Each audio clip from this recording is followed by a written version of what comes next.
ابو خلدون ابو خلدون الله يسعدك انا ما شايف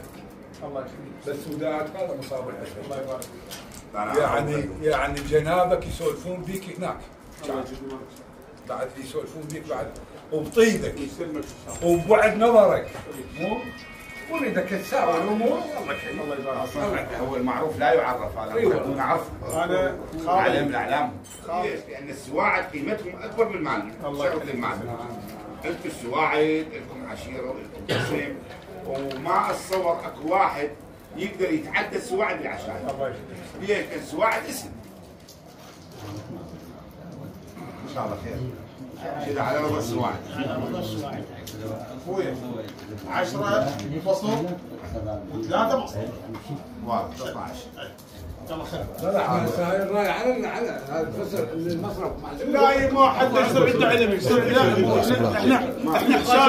حسابنا حتى يبين بسم الله واضح على رضا السواعد بالخدمه هي رايه الرضا شديتها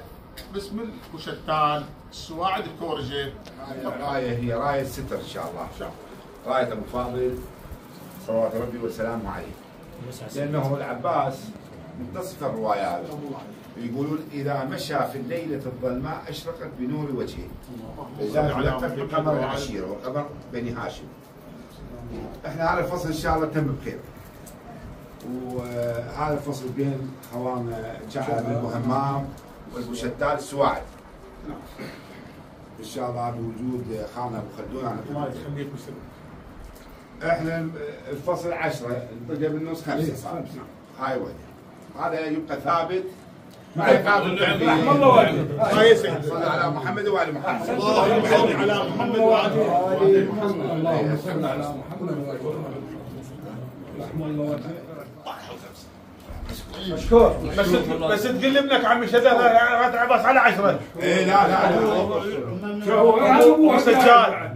قل لابويا شداد هات عباس على 10 بس السيد محمد حضوره والجاويد تغير اقسم بالله حتى مقعده غيرته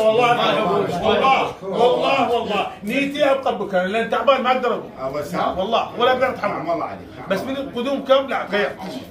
احكي لك الواقع والله مشكور